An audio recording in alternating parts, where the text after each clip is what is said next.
на съезде не поднимаем вопроса о декабрьских событиях в Алмате 1986 года. В этом постановлении событие названо проявлением казахского национализма. Можно обвинить 5000 людей, 10 000 людей и 100 000, но нельзя же обвинить национализм весь казахский народ. Слово «казахский национализм» – это обвинение всему казахскому народу.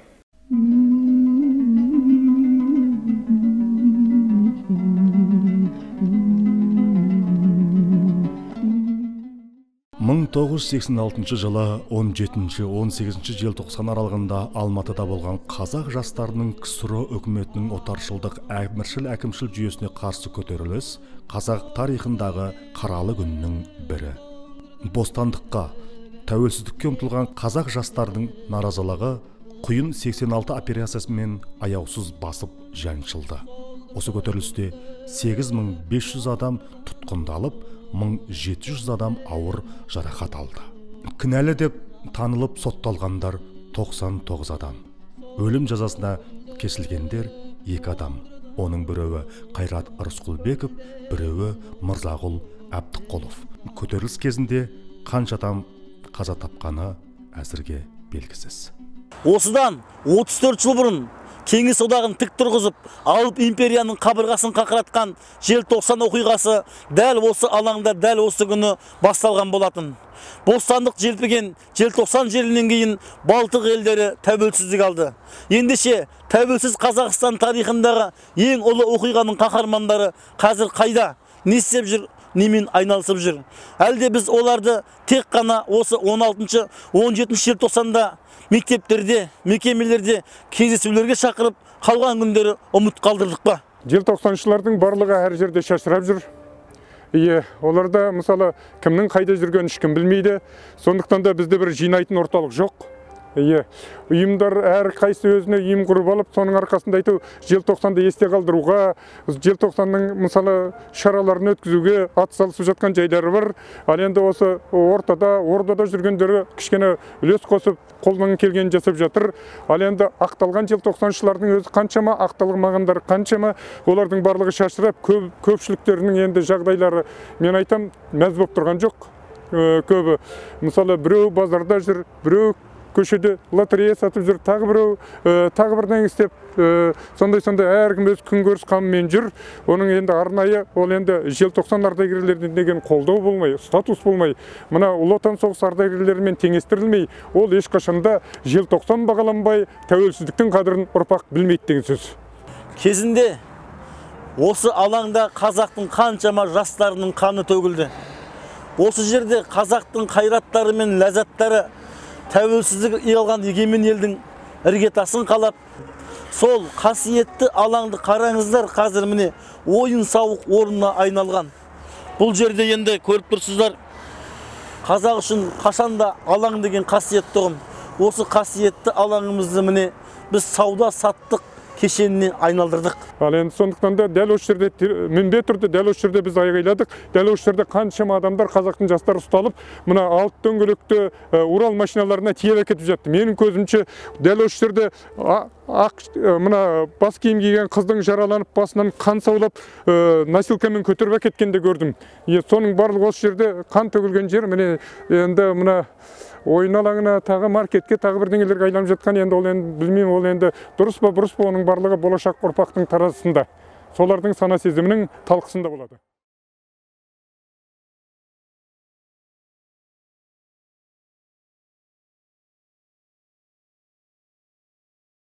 Ал енді біріншіден мен халқымды, өз халқымды тәуелсіздік күнімен, келе жатқан тәуелсіздік күнімен құттықтай отырып, 34 желтоқсан көтерілісіне 34 жыл биыл міне,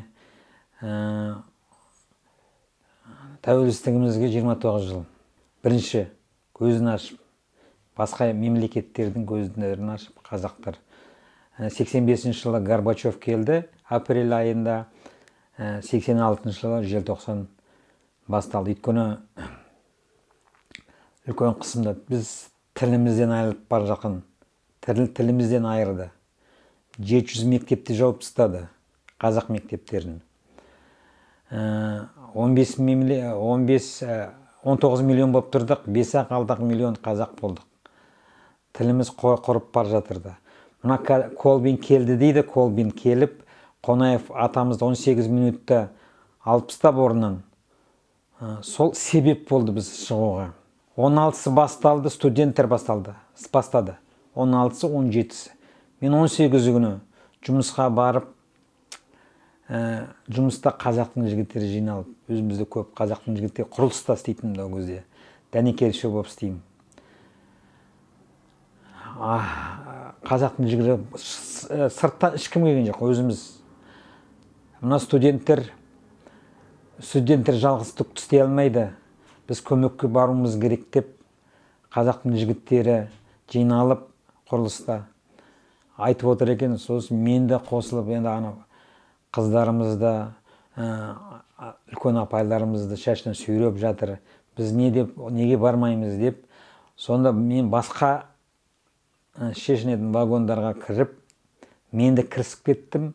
Көп адам жиналдық.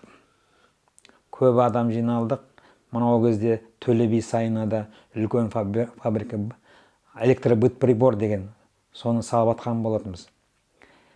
Бәріп жинап, сол кезде біз кетіп баратқан кезде орыстар бізге айтатын: Советскую власть фашистская Германия не победила, вы что, куда лезете?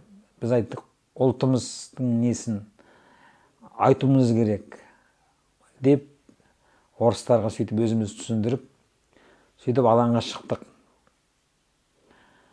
Алаңға шығып келіп, 18 күні келсек, Байсейітова Абайда қаздарымыз шыңғыртып арасында да Байсейітов көшемен қуып келе жатыр екен. Сонда сосын біз ол кезде Байсейітова Абайымен кішкентай Хрущев үйлері болатын, 2 этажды. Соның қоршауы болады, тақтайдан жасалған. Қоршауымызды бұздық та, солдаттарға қарсы шығып, ана қыздарымызды құтқарып қалдық. Сосын 18 күні сол таяқтарымыз тастап, жігіттер таяқ тастайық деп, Фурманова көшесімен, қазіргі Назарбаева көшемен тура шықтық алаңға. Тура шығып, сосын менің елім, туған жерім Қазақстанымды айттық. Айтып, қол ұстасып, сосын алаңға келіп, алдында қазақтың жігіттері, курсанттар тұр екен, артына солдаттар, содан кейін дружниктер. Сосын бір 20 минуттан кейін ба, 11:30-да неге тұрсыңдар жігіттер, ұрмайсыңдар ма деген айғай шу шықты. Содан кейін басталып кеттік. Төбелес басталды. Сосын оны артынан түсіндік. Ол КГБ-нің адамдары екен. Содан кейін 20 күннен кейін 9 қаңтарда 87 жылы ұсталдым. 3 айлық балам бар. Өте жұмыста жүргенде сағынып, баламды сағынып, асығып келе жатқан болатын. Баламды көрейін, қолыма ұстайын деп. Көрнеген үйге кірейін деп келе жатсам, 3 жігіт тұр, түсіндім. Маған келгеніне. Сосын айттым, мені ұстауға келдіңдер ме? Иә, дейді, Кузембаевсың, иә, Кузембаев. Отыр машинаға деп еді. Сосын мен баламен қоштасайын, енді қайда кетпеймін деп, жоқ, отыр деді. Сонымен кеткеннен кеттім. Сотымыз Қайрат Рысқұлбеков, Тайжумаев, Жамбыл, Ташенов, сосын 4-еуміз бір іспен кеттік. Бір ату жазасын берді, мен 14 жылмен кеттім. Жамбылмен Ташенов, Жамбыл Тайжумаев мен Ташенов 15 жыл кетті. Сөйтіп арқалап кеттік. Біз 85 жылы үйлендік. 86 жылы тамыз айында 15-інде ұлымыз Қуаныш дүниеге келді. Содан декабрь айында, желтоқсанның қаңтардың 7-сінде кімді ұстап алып кетті Қайыргелді. Сонда 3 айлық бала болатын ғой. Ол енді менің кішкентай баламен үйде отырдым ғой. Сол Мен кешкісін сағат 5-те жаңалықтар береді ғой, неден, радиодан. Сол кезде айтты, Колбин деген келді, қонайып түсті деп. Сол кезде өзім жүрегім бірден кейін сезгендей болды, неге екенін білмеймін. Содан сол күні келді, ертеңде кім өзі тренировкаға баратын, жаттығуға. Содан кешігіп келді дағы, кеш келді. Соны қайдан келдің деп едім, жұмыстан кешігіп тренировкада ұсталып қалдым деді. Жүріп қалдым деді. Сосын сөйлегенмен басында сендім, оны жүріп қалдым дегенде. Бірақ өзінің түрінен бір түрлі сезілді. Бір түрлі өзі тыпыршықтап, бір орынға отыра алмай, сондай бір күйде жүрді. Содан кейін не болды, сен мына алаңда мынандай жағдайлар болып жатыр ғой. Мына хозяин, жаңағы иесі, жаңа алаң жабық, адамдар сұмдық деп айтты ғой деп сөйлеп едім. Иә, мен болдым алаңның ішінде деді. Алаңда болып, содан келдім мен жаңа деді. Сұмдықты мен де көрдім деп сөйледі. Сол кезде айттым, ой, бай, бізді қайтып тастадың деп бірінші сөзім. Бірден білдім енді. Енді онда бізде өмір болмаған оқиға, бірақ десе де уже белгілі ғой ондай менің арты қалай боларын. Содан жұмысына барып жүрді. 7-ші қаңтар күні таңертең бір-екі кісі келді, екі орыс офицерлер, милиция қызметкерлері келді. Сосын келді дағы, сол Күзембаев қайда деп жұмыста дедім. Қай уақытта келеді деді, кешке келеді дедім. Сол кешке келеді дедім, бұл уақытында келетін жұмыстан. Жұмыстан как шығады, сразу жаңағы автобусын отырады дағы үйге келетін. Содан сол күннен бастап келмеді бала, кім, қайыр келді. Сөйтсе сол күні үйге асығып келе жатқан кезінде, есікке кіре берген кезінде, сол таңертең бізге келді ғой, содан есік алдында отырыпты олар күтіп машинамен. Енді сот үкімі қандай шыққанда, біз сот 2 аптаға созылды. 2 апта болған кезде сот жаңағы айыптыларды барлығы емін-еркін, ана соттың өзі емін-еркін отырды. Мына жаңағы Қайрат Рысқұлбековті мысалы ату жазасына деген Қайраттың өзі еркін айтты, қалай болғанын, жаңағы оны жаңағы алдап соққанын айтып, еркін, оған тоқтату ешкім болған жоқ, тоқтатқан жоқ. Сол бәрі еркін сөйлеп отырғанда біз ойладық, бұларды шығарып жібереді екен деп. Қазір залдан шығарып жібереді ғой деп ойладық. Біз сондай шешім қабылдайды ғой деп. Неге десеңіз, судья Грабарник деген сол емін-еркін отырып, біресе есінейді, біресе столға бүйтіп жатады, әйтеуір емін-еркін отырды ол кісі. Содан бір уақытта жаңағы ату жазасын Рысқұлбеков Қайратқа берді. 15 жыл деп жатыр, әйтеуір 14 жыл. Енді сол кезде білмеймін енді біз. Есіміз бірде бар, бірде жоқ. Қолымдағы баламның әйтеуір түсіп кете жаздағанын көріп, біреу ұстай алды баламды. Мұхтар Шаханов парламент неде Мәскеуде сөйледі ғой, сол сөйлей салысыменен біз дегенің жан баспасына келдік, жиналдық бәріміз. Мына Тайжумаевтың Жамбыл Тайжумаев деген бар, 4-ші жігіт Қайыргелдімен сотталған. Сол жігіттің келіншегі бар. Сол бәріміз неге барып, жалын баспасына барып, жігіттер күтіп алды аэропорттан. Біз кабинетті күттік, баспада сол сөйтіп, сол күннен бастап біз шоғырландық Мұхтар Шахановтың маңайына. Содан кейін желтоқсан ұйымы құрылды. Тағы да бірталай жігіттер бар, сотталып шығып келгендер. Солар жаңағы аштық жариялаймыз деді. Аштық жариялап шығармасақ, сотталып жатқандарды, түрмедегілерді ешкім шығармайды деді. Сол сөйтіп жігіттер аштық жариялады. Аштық жариялап, ана офисіміз бар, барамыз, ұйымдастырамыз, өзіміз кешкісін бәріміз жиналып аламыз да. Ол кезде студенттер қанша болды бізді қолдаушылары. Бұлай қарапайым халықтар келді қорытып. Содан бір күні ана жігіттер 3 күн жатты, ешқандай не жоқ, қозғалыс жоқ. Содан кейін не істейміз деп кешкісін келгеннен кейін ақылдасамыз ғой, сөйтіп отырдым дағы. Мен айттым, давайте баланы шығарайық деп. Яғни мен кішкентай балам, ол кезде 3 жарымда уже. Сол баланы шығарайық дедік, сосын қасымда тұрған жігіт медиа институтының студент еді, сол бала барды дағы. Мен текст жазып бердім.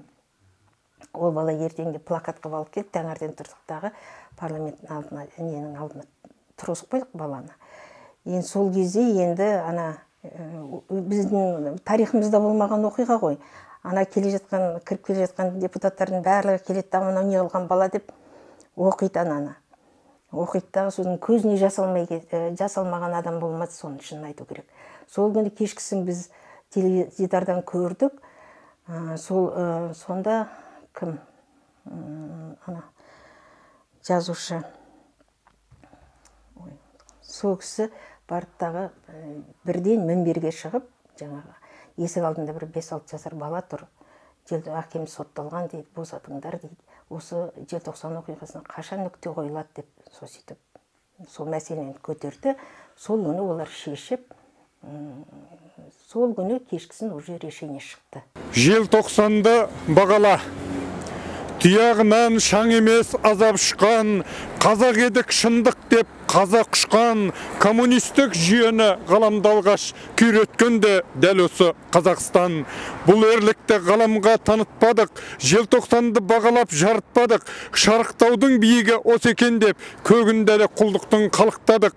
Ой сұратып рухымды қатаң қылдық, мәңгүрттікке сананы отан қылдық, ерлегенді жәбірлеп желтоқсанды, жерлегенді қаһарман атандырдық. Өзің қиып өзгеге бақтыратқан, ерім қайда намыстан оқ бұратқан, қызыл тонын кешегі теріс киіп, жарамсақтар сөйледі ақпараттан.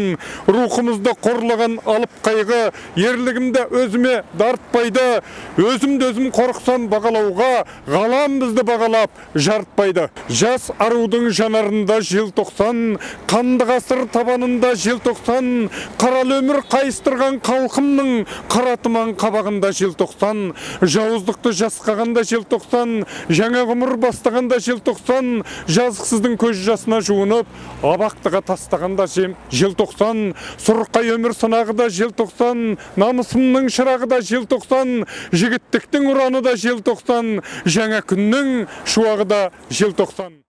18 күні сағат 10-дардың шамасында әлгі 9 қаладан әкелетін әскерлер келіп атқан екен. Біз бір кем дегенде 15 минут тұрып жаңағы мәшинелер жібердік. Әскери мәшинелер жіберіп, барлығы толған солдат. Білдіңдер ме? Әскерлер. Сөйтіп жібердік, ой сонда көңіл күйім жаман болды. Жылай бастадым, бір соғыс басталғандай әсер болды. Соғыс басталғанда әсер болып, жылап неме жаңағы жездеме бардым, сөзім ол кісі неге жылайсың дейді, сондай болып отыр деп айттым. Содан қайтарды, ол кезде аэропорттан 97 деген автобус жүруші еді. Сол 97 автобус мына қазіргі Наурызбаймен көтерілуші жоғары қарай. Жоғарға Абайға шейін көтерілеміз, сол көтеріліп. Сонымен келіп әйтеуір жаңа түсіп қалды. Жаңа сол кезде бірінші рет 18 күні күндіз алаңды көрдім. Сөйтсем барлығы быт-шыт бұзылған нәрселер, сынған мәшине, әлгі парша-парша бір нәрсе жыртпақ, қоқсы қайтып, бір нәрсе толған алаң адамдар.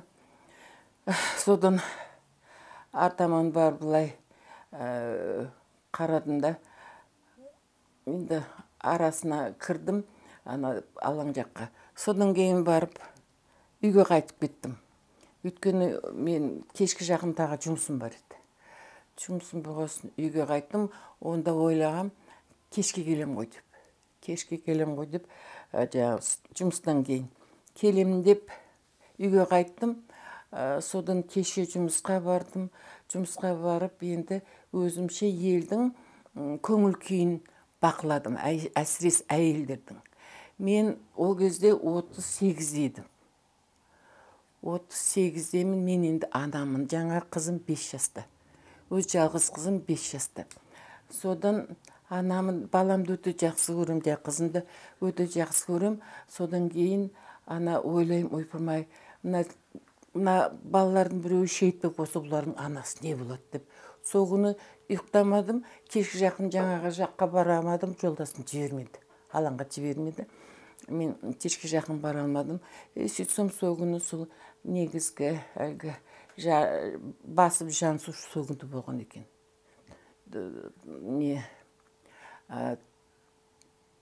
Түн асқаннан кейін, 12-ден кейін, сол күні жаншып басып бәрін қырыпты ғой. Менің енді естуім бойынша 3-4 қабат қоршап алған. 3-4 қабат қоршап алғанда жібермей, алаңда қалғандарын. Қоршап алып, сосын кейін бұлай бронетранспортердің арасына жық қалдырмай жүргізген дейді ғой алаңменен. Мен соған ана ретінде келесі күні 19 күні тағы шықтым. Нелеріме бар ма? Сол күні листовка жаздым тағы түнімен, ақыры үйге неге жібермегесін, алаңға жібермегесін, жолдасым листовкалар жаздым машинкамен, кейін олар бәрі шықты. Нетіп алғам. Жазғаным сол бұл нетіп атқан, көтеріліп атқан алкашпен неме, алкашпен дәлгі ішушілермен наркоман емес, о кезде наркоман деген біз білмейтінбіз әуелі. Радиода сол күні 18 күн кешке ғана айтты. Сонда біз 17 күнді кешке дейін 18 күні күндіз бойы түгел радионы бақылатып, біз неғып естімейтіміз, неғып айтпай жатыр деп. Сөйтсек бірінші хабар, ресми хабар 18 күні кешке ғана болды. Сөйтіп листовкаларым жаздым, сендердің күнелді тәсілдерің өтірік дедім. Күнелді тәсілдерің өтірік. Әйтеуір неше түрлі көп жаздым. Одан кейін плакат жаздым. 19-нан тағы шықтым. 19 күні шығып, 20-шы желтоқсанға Нишевтің, ол кезде Нишевтің дүркіреп тұрған кезі. Соның концертіне билеттерім баратын, оперный театрға. Содан оперный театрға бардым. Театрға барып, билеттерімді алыңдар десем, кассада орыстың қатын отыр, айтады, алмаймыз, концерт болады дейді. Давай бастығын қайда? Бастығын апарып тауып алдым бастығын. Сосын кейін оған барып ұрыстым, қазақтың баласы екен, кішкене ғана, кішкене бойлы сары бала. Оған ұрыстым, ненің құрметіне не болады? Концерт болады. Ненің қызығына концерт болады? Мына қырылып атқанда балаларымыз. Деп оған ұрсып, ол ақыры билеттерін алғызды. Ештеңе таппай, 20-сы күні тағы шықтым. Мен бірінші болып сотталған адамын. Сол не, өйткені жаңа жазған сөздерім сүйегінен өтетін сөздер еді. Сүйегінен өтетін сөздер еді, сосын кейін бірінші болып 5-ші қаңтар күні сотталдым. Іле ауданында Жауғаш деген әйелдерді колониясы бар екен, сол жерде болдым. Содан бір жылдан кейін бір 2-3 айға Қарағандының бір несіне апарды, колониясына. Ол кезде мен азып кеттім. Азғанда әлі көтерем дейді ғой. Осындай денелі адам азғанда бұнандай талшықтай болып болдым. Желтоқсан жылдарда өздерді басынан бұлай дұрыс болмады, өйткені желтоқсаншылар, жаңағы соттылық біткен желтоқсаншылар 100 шақты адам. Олардың меніңше арқасынан, басынан таяқ кетпеген, осы алаңнан алып кеткенін шыққанша таяқ кетпеген, менің естуімше. Олар балалар көп айта бермейді, бірақ ана өздерінің әңгімесінен байқам, бастарынан таяқ кетпеген сияқты. Өйткені келгенде әлгі Шаханов бір үйім құрамыз деп 89 жылы сол жерге жиналғанда, айпырма, мен айтам, баяшая. Сондай баяшая болып кеткен. Не ешкім тыңламайды, не өздерін, не бір-бірін тыңламайды, не басқа ешкім тыңламайды. Айқайлай берді. Соғанау Шахановты ақыл айтып басудың орнына оларды одан сайын қосық бетін қойбай, бұларға айтып ештеңе айта болмайды, төбелеседі бірнәрсе деп сөйтіп ақылын айта алмады. Өйткені ол кісінің алдында қойған мәселенің өзі басқаша екен ғой. Сол мемлекеттің мүддесі екен. Қазақтың желтоқсаншылардың мүддесі емес, мемлекеттің мүддесі. Қалайда созып әйтеуір бұл желтоқсанды ұмыттыру екен ол кісінің несі. Осынға шейін баға бермей отыр. Енді қазір ғана мына кісінің арқасында мен білем. Мына кісінің арқасында ғана міне биылына бірінші рет әкеліп отқан подарка, бірінші әкеліп отқан әкімшіліктің подаркасы кішкене ғана бет бұрыс болып жатыр. Енді мен ойлаймын, баға енді беріліп жатыр желтоқсанға. біздің көрмегеніміз жоқ қой бұл отаршыда. Көрмегеніміз жоқ.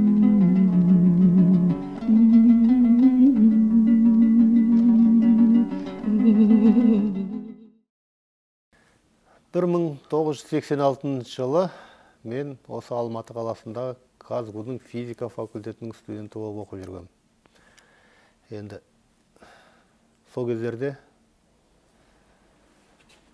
мына жағдай халықтың ішіндегі бізді кеңес үкіметінің одақтың құрамында болған қазақ, бірақ та бізді сол кезде кеңес үкіметі кезінде мынау коммунистік ұлт саясат деген болатын. Сол бойынша оқытатын. Ол кезде біз 15 одақтас республиканың бәрі бірдей, тең правалы, бірін-бірі кемсітпейді, өзінің тілін, дінін, ділін сақтаған, сондай деп оқытатын. Бірақ та іс жүзінде ондай болған жоқ қой. Қалай кеңес үкіметі орнады, содан бастап тарихтың өздеріңіз білесіздер. Біздің қазақтың неше түрлі қырғынға ұшырағанын қазір уақытта біліп жатырмыз. Ашаршылық та болды. Қалжау деп қаншасын атып тастады. Сонымен кейіннен біздің кеңес үкіметі кейінгі уақытта сол қазақтарды құртып жіберу саясатын ұстанып, бүкіл осы Алматы бойынша қазақ мектептерінің бәрін жауып тастаған екен. Сол кезде 86 жылда қазақ мектебі тек жалғыз мектеп қана қалған екен Алматыда. Қалғанын бәрін орыс мектебін жазып, орыс мектебінде оқытып, орыс тілді қылып, қазақты өз тілінен айыру саясатын жүргізген кез болатын. Сол кезде біз ауылдан өскен адамдармыз, біз бәріміз қазақша оқығанбыз, орысшаны кейіннен қалаға келіп қана білгенбіз. Сөйтіп Алматыға келіп, Қазақ ұлттық университетіне келіп, оқуға түсіп, сонда оқып жатқан уақытта біздің сонда басымыздан өткен көп нәрселер, автобуста жүретін болса, олықтарда орыстар көп қой, бұларда тек 7% ғана қазақ ұлты тұрады екен Алматыда. Қалғандары тұры, өзге ұлттары, негізінен орыстар. Солар біздің аузымызды аштырмайтын. Егер де автобусқа кіріп, бір топ студенттеріміз, бәріміз ауылдан келген балаларымыз ғой, өзімізше сөйлесіп, қазақша ойнап күліп тұрсақ, кез келген орыстың кемпірі шалма біздің аузымызды жабатын. Вы почему на своем говорите на русском дейтін. Біз сондайға намысымыз келетін, бірақ та қолымыздан келетін шара жоқ. Сөйтіп жүрген уақытта 1986 жылы біз общежитиеде тұрамыз, жатақханада. 4 жігіт бірге тұрамыз, бәріміз әскерден келгендерміз. Солар бөлмеге телевизорды бәрін прокатқа алып, сөйтіп жағдайымыз жасап алған едік. Соны күнде кешкісін сағат 9-да время деген хабар болатын, жаңалықтарды береді. Сол уақытта кеңес үкіметінде болып жатқан жаңалықтарды. Сол жаңалықтардан Қазақстанды 18 жыл басқарып тұрған Қонаев Дінмұхамед Ахметұлын орнынан алып, орнына Ульянов облысының бірінші секретары болған Колбин Геннадий Васильевич деген кісіні тағайындалды деген қысқаша хабар естідік. Бірақ та ол сол алдын ала бұндай әңгіме болған жоқ болатын, естімегенбіз, сондықтан дағы бұл бізге төбемізге жай түскендей болды. Өйткені себебі бір айдан соң ол кісінің 12 декабрьде Қонаев ақсақалдың туған күні болатын, ол кісі 75 жасқа толу керек болатын, юбилейі келе жатқан болды. Соған бір ай қалған уақытта орнынан себепсіз алып тастады. Соның өзі адамға бір кері әсер етті. Бұл неге деген сұрақ қалды бәрімізде, бірақ біз оны түсінбедік қой. Енді ол сұрақты ертесі күні 17 күні сабаққа бардық. Оқтары тарих мұғалімі бар еді, сол кісіге сұрақ қойдық. Бұл қалай болды? Дұрыс па, қате ма деп. Неліктен олай болды дегенді, ол кісі дегенде саясатпен араласатын кісі емес қой. Бұл енді біздің шешіміміз, жоғары жақтан шешілген шешім. Оған кім біледі, бірақ та дұрыс емес қой деген мнениеде қалды. Сонымен сол кездерде бізде 12 мен 1-дің ортасында үлкен үзіліс болатын, 1 сағаттық. Біз сол уақыттарда түскі тамағымызды ішіп кететінбіз. Біз жатақханамен недің ортасы 100 метрге толмайтын ғана жерде тұр, мына қазіргі Байтұрсынов Төле би көшесінің қиылысында болатын физика факультетінің корпусы оқу орны. Соның жанында жатақхана болатын. Сол жатақханаға келіп кірдік.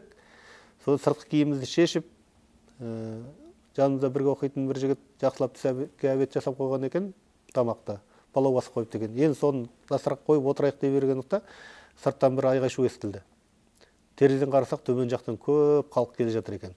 Ондай қызығушылығымыз оянып жүгіріп көшеге шықтық. Елдерден сұрап жатырмыз. Не болды, қайда барасыңдар деп.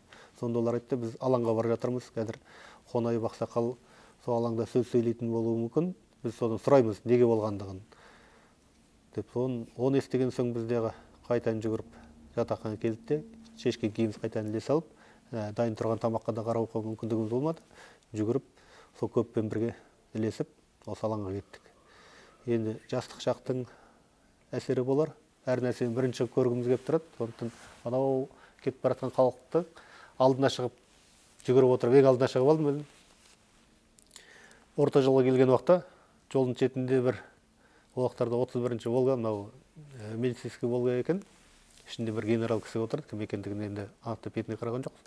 Сол шықты дағы, сонда халықтың көптігі басында келе жатқан бізге аяқ жақ қай жерде екенін көрінбейді. Ана милицейский машина алдымызға түсті, мигалкасын қосып, біз сопровождать етті. Сөйтіп, қазіргі мына желтоқсан көшесіменен келіп алаңға келдік. Келсек, сол кезде алаңның ішінде көп халық жүр екен, сыртында қоршауда, милиция қоршауда тұр екен. Ана кісі келді, команда берді, олар жол ашып берді. Біз келіп алаңға кірдік. Сол түскі уақытта. Ол уақыттарда содан кейін жан жақтан тағы да халық жинала берді. Адамның мына үлкен алаң, ол кезде қазір жартысын жауып тастап тұр ғой, қазір уақытта торговыйдан салып тастады. Ол кезде одан ана қазір әкімшіліктің алдына дейін ашық болатын.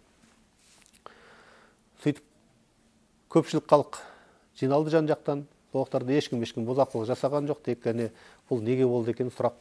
Бірақ бізге сұраққа жауап беретіндей адам табылмай жатты ол уақыттарда. Сондықтан біз бәріміз сондай бір ұйымшылдық болды. Қазақша өлең айтамыз. Қазір гимн болған өлеңді мен Қазақстаным деп неше түрлі ата мекен, сол сияқты қазақтың өлеңдерін, шәмшінің өлеңдерін бірігіп айтып сөйтіп жүрдік анарда. Сол кезде жан жақтан енді күндізгі уақытта милиция қоршап тұрды, бірақ ешқандай қақтығыс болған жоқ. Енді арасында бір уақытта келіп, біздің Қазақстанның орталық комитетінің мүшелері халықтың алдына шығып басу айтпақшы болды. Бірақ олар халықтың күткен жауабын айтылмады. Олардың айтқандағы сендердікі дұрыс емес, тараңдар, тарамасаңдар жаман болады деді. Негізгі біздің күткеніміз ол емес, неліктен осылай болды деген сөзге сұраққа жауап іздеп келген едік.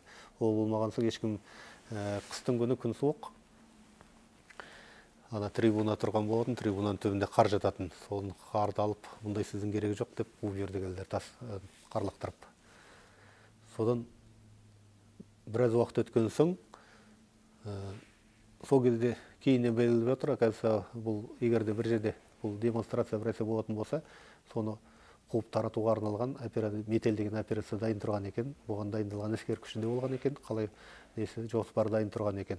Соны қолдану үшін Қазақстанға, осы Алматыға, Ресейдің басқа қалаларына тұрған Бішкектен, басқа елдерден 8 қаладан сондай әскер карательный дейді, басып жаншетін әскерлерді әкеп төгіп тастады. Сол кездерде милицияларды қоршаудан алып тастады, оның орнына солдаттарды әкеп тізе бастады. Бұған енді адам қарсылық сол уақыттарда бастала бастады, бұл неге бізге қарулы күшті қолданып жатыр дегендей. Сөйтіп ортасында әртүрлі жағдайлар болды. Мемлекеттік тарапынан бізді кейіннен бағалағанда алқаштар, наркомандар, бұзақылар деген баға берді ғой. Сондай жасау үшін ортаға мен көргендігім бір мәшіне арақты кіргізді. Оның ортасында бір жігіттер алды да елге таратпақшы болып еді.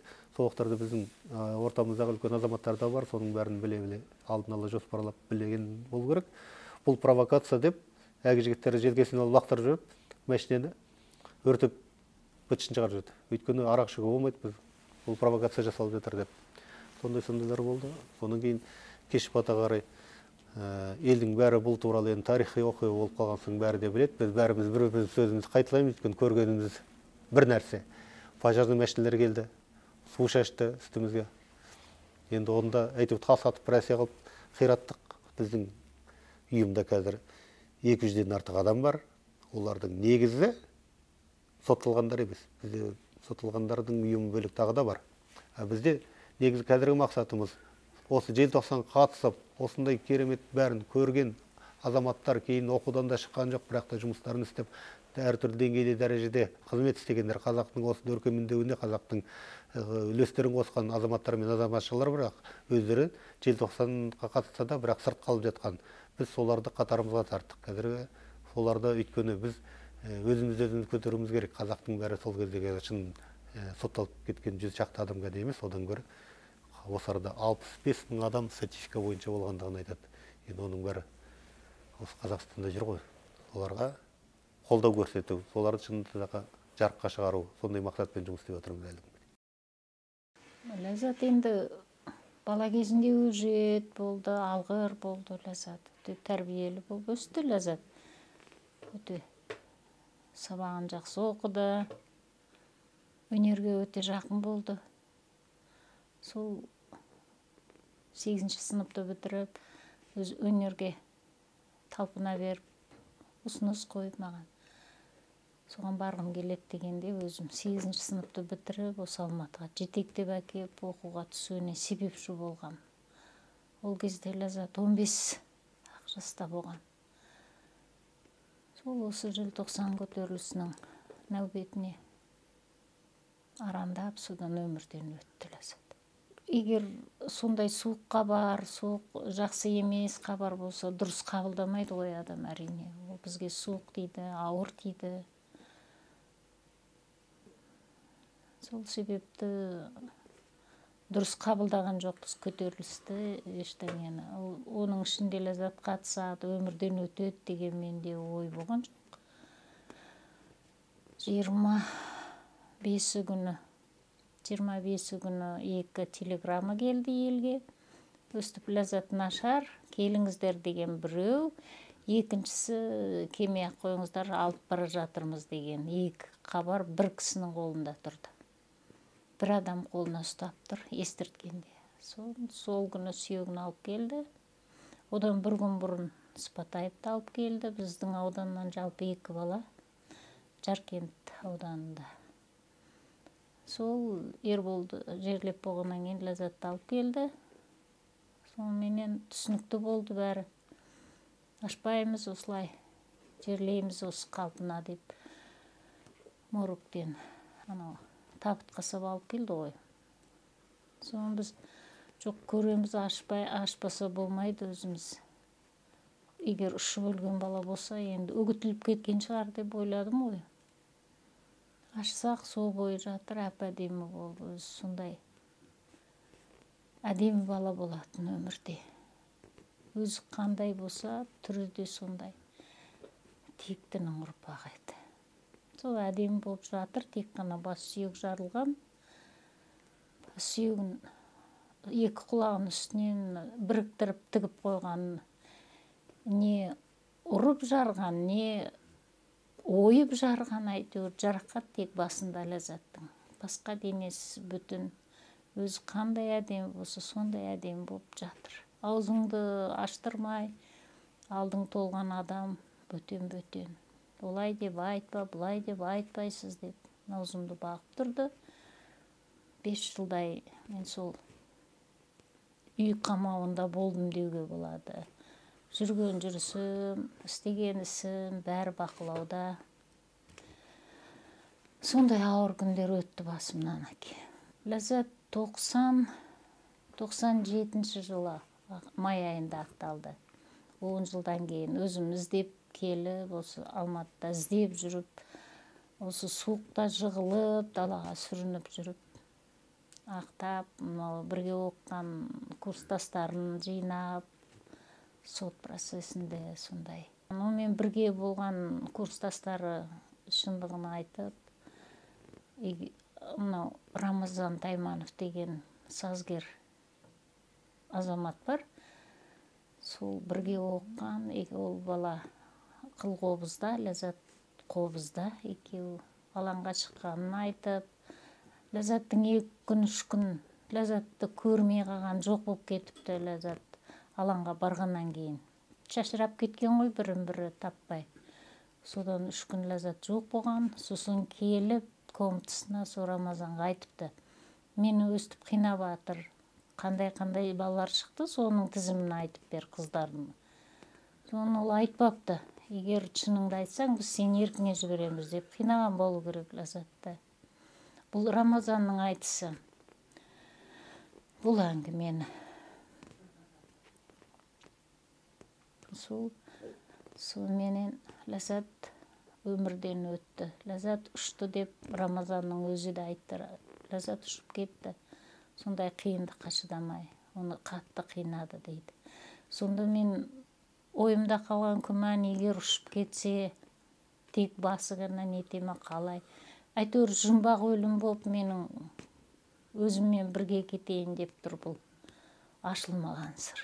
Екі қолының білек осы жер көгерген болған. Ол есімнен кетпейді, ол көгерген болған қолында. Денеде соққы жоқ, тек бас қана. Әлде де егер тегі ашып көрсе де сол бойында жатқан шығар, сол тек бас қана. Қанша жыл болды? 34 жыл болды мінекей. Ләззат сондай ауыр қазаменен өмірден өтіп кетті. Оны ақтау, жоқтау тек менің мойнымда болды. Ол менің Ләззатым тұңғышы, мұның әкесі өмірден ерте өтіп кеткен. Іздеушісі де, жоқтаушысы да өзім болдым ғой. Қиындықты көргенде ол Ләззат өмірден өтіп кетсе, тірі қалған маған да бас көтертпей аяғымнан шалып, өзімді де арандатып, көп нәрсеге мен сонда да бой берген жоқпын енді. Мен одан әулием ба қызымнан. Соған жаққан қара күйенің қалай мен ақтауым керек деген мақсатпен күресіп келе жатқан анам желтоқсан енді қалай десем екен, көмектескенде олар өздері топқа бөлінген, өзі бірнеше топ әке. Оның мен ешқайсының тобында мүше демеспін, оларға мүше болып кірген де емеспін. Егер Ләззаттың анасы деп бір кездесу, не болмаса бір жиындарға ескеріп атса, баруға тырысам. Ал егер айтпаса, оны қатыспаймын оған. Оған мен өзім желтоқсанға қатыспағаннан кейін оған неге мен орынсыз жерге бара беруім керек. 97 жыл ақталғанда үй берілген Ләззатқа, көмегі сол үй берді. Бұлай кездесулерге ішінара шақырады, оған барам. Ал енді әкімшілік тарапынан деген ол менде жоқ. Ол бір не сайын көмектер болып тұрады, бәлгі осы желтоқсанға қарсы. Ол да Ләззатқа. Мен өзімді ерекше мақтан етіп қабылдамаймын. Ләззаттың анасы болғаным үшін іштей ғана өзім мақтан етем. Өзімді мен ел алдында өзімді өр санамаймын. Неге десең, мен елден үлкен емеспін, халықтан үлкен емеспін. Құрметтеп, анасы деп ататындар бар, әрине жоқ емес, бірақ олардан үлкен емеспін, халықтан. 16 желтоқсанда жеңіс деп қабылдаймын. Балалардың қанымен келген тәуелсіздік деп қабылдаймын. Мынау туда мен енді осы боздақтардың қаны бар деп өзім солай деп ойлаймын. Осы көк ту. Солардың қаныменен тігілген ту ғой деп. Аты аталып кеткен, аталмай кеткен бар ғой боздақтар мысалы. Солардың бәріне дұғамды жасап, мен жыл сайынғы мынау алаңда 17-сі күні барып, гүлімізді қойып, одан қалып көрген емеспін. Шамам келгенше қатысам. Қатысып та жүрмін, одан қалмаймын. Мен өзім барам, өзім қайтып келем. Мынау Абай атаның мынау қараша, желтоқсан мен сол бір 2 ай деген өлеңім менің ойыма сол келеді де тұрады. Қарашада соңғы рет көрдім Ләззатты. Желтоқсанда айырылып қалдым. Осы 2 айдың ауырай, Абай ата тегі қандай данышпан едің деп. Биыл о кісінің 175 жылдығы, Ләззаттың биыл 50 жылдығы. Биыл 50-ге толды, Ләззатыма өзім шамам келген жас беріп, Құран оқытып қойдым. 2 мерейтой биыл қатар келіп жатыр. Анаға өте жақын бала болғасын, менің көмекшім де, сырласым да, жолдасым да болды. Мен қатты жақсы көрдім, мен оны жақсы көрдім. Сол аңсайымда тұрамын Ләззатымда. Орны толмас бала. Енді халықтың аузында қалғасын тағы тауба демеске амал жоқ. Тауба деймін. халықтың аузында. Ол үлкен марапат алмаса да халық ләззатты батыр қыз деп айтқанның өзі де. Тәуелсіздіктің құрбаны деген сөздің өзі де маған. Әр дәуірдің еркіне сай нарық өзгерген алтынның, айналайын алтын әнім, жас өркені халқымның, желтоқсанда шындық жырын шырқаймын деп шарқ құрдың, желтоқсанда егеменді ел болсақ деп талпындың. Кеудеңде әлі сызы жатыр сол кездегі салқынның, айналайын, айналайын жас өркені халқымның. Ерте айырылды, сондықтан да келті айтылды бұл әнің. Уақытыңның талабына дөп келсе де ұраның, уақытыңның әділетсіз соққысынан құладың. Нашақор деп, маскүнем деп айыпталдың ұланым, саған жапқан сол жаланы естіп үнсіз тұрғанша керең болып қалмады екен неге менің құлағым. Айналайын, айналайын жас қайратым, қыраным. Темір қолдар қуат деді, алқыныңды қаусырған, намысыңды жықпай өттің нәубет дүлей маусымнан, жасып қалған шақтарында жігер алдым бойыма, темір торды жарып шыққан сенің қайсар даусыңнан.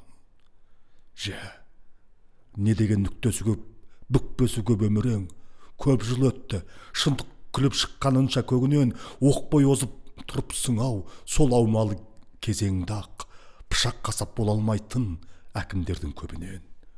Өсер ұлдың қай сәтте де бірлік болмақ қалауы, лаула, лаула желтоқсанның мұзға жаққан алауы, өздеріңдей өр намысты жас өркені бар елдің еш қашанда еңкеюге тиісті емес жалауы.